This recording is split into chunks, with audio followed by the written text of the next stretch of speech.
could argue the Bears still got a lot of hope too, but the biggest thing with JJ, and you guys have said it, is the end of the game. Like, we're talking about the opposite of Caleb, essentially. Caleb started the game unbelievable. It was great. They walked down the field. He scrambles for a 12-yard touchdown, whatever the hell it was. This throw to a Dunze on the sideline. It's like, holy shit, this is Oklahoma, USC, Caleb, and that's where you are for, a quarter, and then everything else continues to happen. And then JJ's the exact opposite. The whole game, you're like, oh no, JJ McCarthy, maybe he doesn't have it. Sam Darnold just won 14 games. They moved on for this kid. They have 6 points, and we're halfway through the third quarter. He just threw a pick six, and then he just flips it on its head. And all of a sudden today, it's like, okay, the Vikings have their future. And then the guy who started off great last night, it's more so like, is Caleb ever going to figure this out? Because there were times where you're watching it, it's like, oh, Caleb with Ben Johnson, this is great. And then the way it ended, it was more so like, oh no, this still sucks. Still not really sure. Everyone's talking about how they could have won the game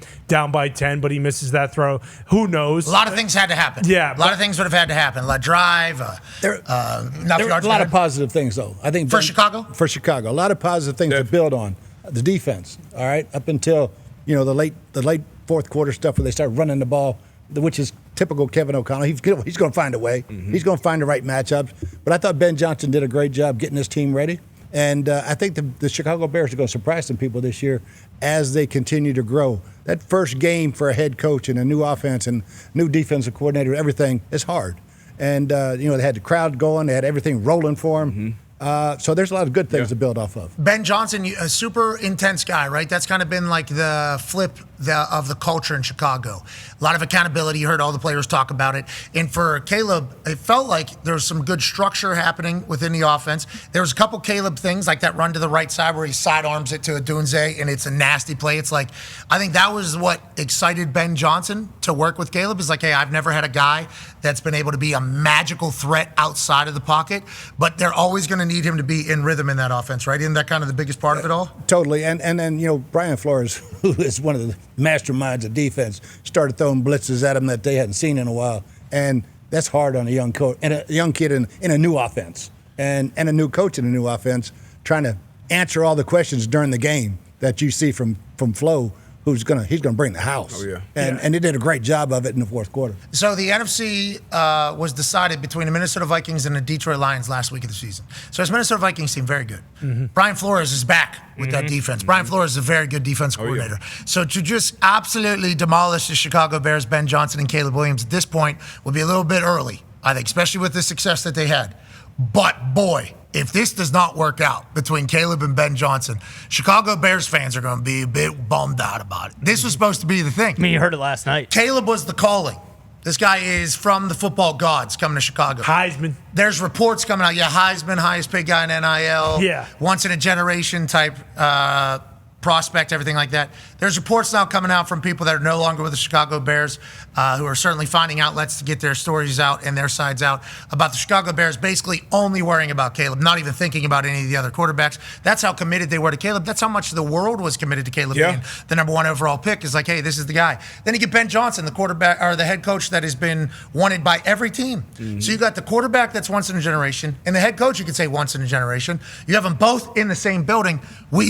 Right? We should win. It feels like we should win. Yeah. So whenever last night happens and they just get their hearts broke late by the Minnesota Vikings in an NFC North rivalry game on prime time, it's like I could assume that there's people that did not like that that's how this whole thing started.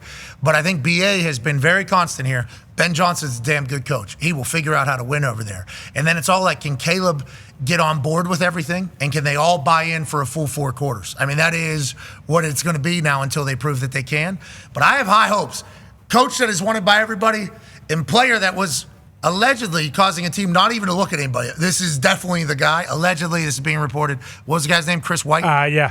Mm-hmm. Chris White, who was in a personnel department. Yeah, he was personal scout, I believe. He said that they didn't even really look at tape of anybody else other than Caleb and the whole draft process.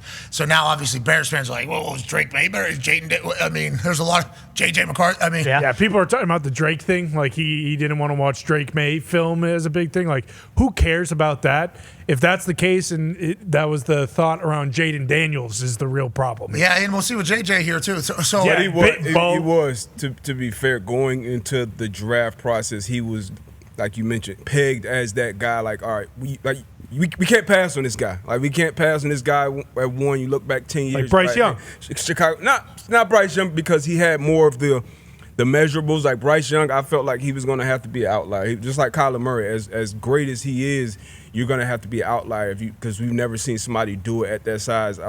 Even Breeze was bigger than that. But as far as Caleb Williams, he was the can't-miss prospect. He was the next Patrick Mahomes. So if you pass on him and you go for Jaden Daniels or Drake May or J.J. McCarthy, you don't want to be that GM who passed on the next great one. So I get that. And then Ben Johnson, you mentioned it, he could have went anywhere. He chose to go to Chicago after however many years of being at that belly of the ball in the hiring cycle, and he went there. So I'm with BA, though. I think it's still a lot there to be kind of unleashed with this offense and this quarterback. You talk about Caleb being pegged as the guy, and Ben Johnson allegedly going there because Caleb's there. So, like, the hype around Caleb is very real. I remember one particular authority of college football actually said... Yeah, I mean, do you want to be the franchise that passes on Caleb Williams? Because I know I don't. Told me the that. last thing you do.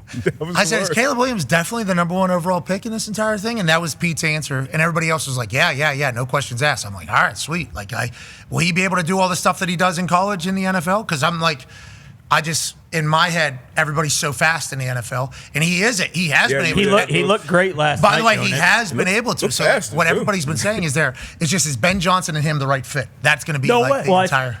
I think one of the biggest knocks on Caleb, too, going back to college is like, hey, this guy's kind of a front runner. When he's throwing a bunch of touchdowns and they're beating the shit out of teams, like, he's great, with his teammates and everything. And then we kind of saw it last year, too. Like, when he struggles a little bit, the body language isn't great. He kind of starts to pout a little bit. And that's kind of been the thing. Like, hey, in Ben Johnson's offense, it's going to take time for them to gel. Like, so are things going to, like, is he going to be okay with that for 6 to 7 weeks? Because on the flip side of that, you saw JJ last night. It's like he had probably the worst 3 quarters of his football career, and then it was just like, all right, that doesn't matter. Like, let's go. Is there anywhere else you'd rather be? Exactly. After his worst 3 quarters of all time. Because the Bears, like, now they got the Lions next week, So, like, if this starts to steamroll a little bit, will it be the same deal? Well, and that's the thing. Like, we're talking, you just mentioned it. Ben Johnson's a generational coach. 3 years, people were trying to poach him.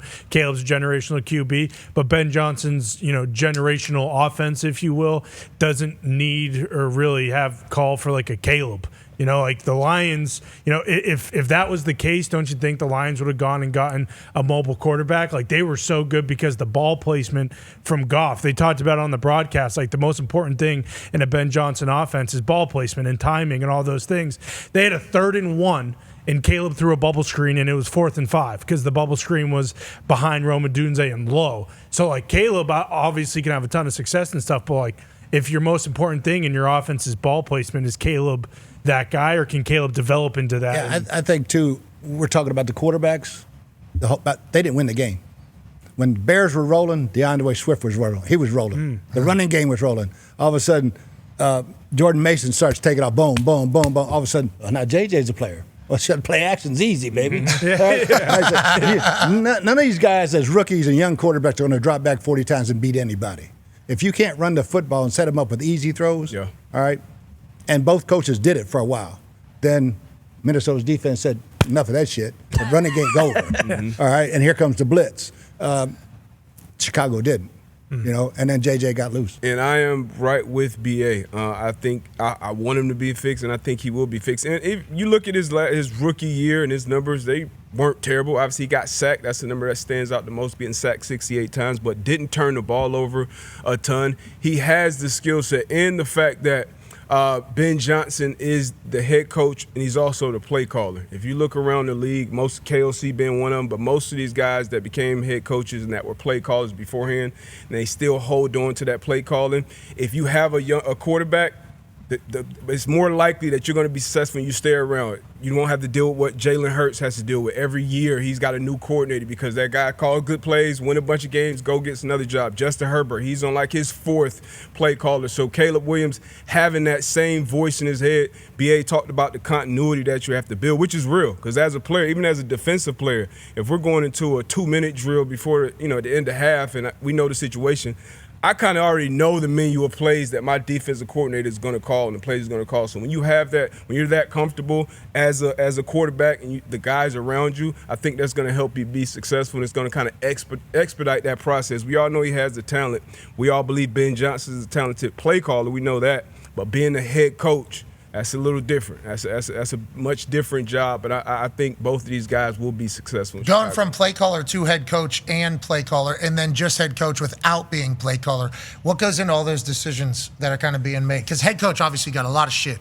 Got a lot of shit coming across your desk that you didn't have as a coordinator, but there's some buildings that are set up differently, right? Like some GMs handle some of the stuff that some other head coaches would handle, so you can just focus on this. Some head coaches have it all, and the GM kind of works for the head coach, depends on the setup. But what is it like becoming the head coach and play caller at the same damn time? I think the hardest thing is when you hire a guy, he hadn't done either one. He's never called plays, and now he's the head coach, and he's going to call plays, which has happened at a number of times lately in a few years, which blows my mind. All right, you're asking this guy to do three jobs he's never done. All right, but I think the play calling thing and the head coach thing is easy. I mean, look at Andy Reid. I did it for years and years. Came back and didn't want to do it because I had Byron Leftwich, who I trusted totally, trained him, was a quarterback for me in Pittsburgh, one of the smartest guys I've ever seen, and let him run the whole show. And it was much easier for me. I got a little involved in defense, which I never did. Oversee. Which I never did. I learned all the cover zero calls. Because we're blitzing, baby. You got a little no risk it, no biscuit on the defensive side when you're not fully focused on the offensive side. You know, Kevin O'Connell's been able to execute it very, very well and not get kind of lost in the situation because his situational management is still good. Sometimes play callers, I forget who told McVay. Yeah, Sean McVay, unbelievable at calling plays and not getting lost in there. Sean Payton always has.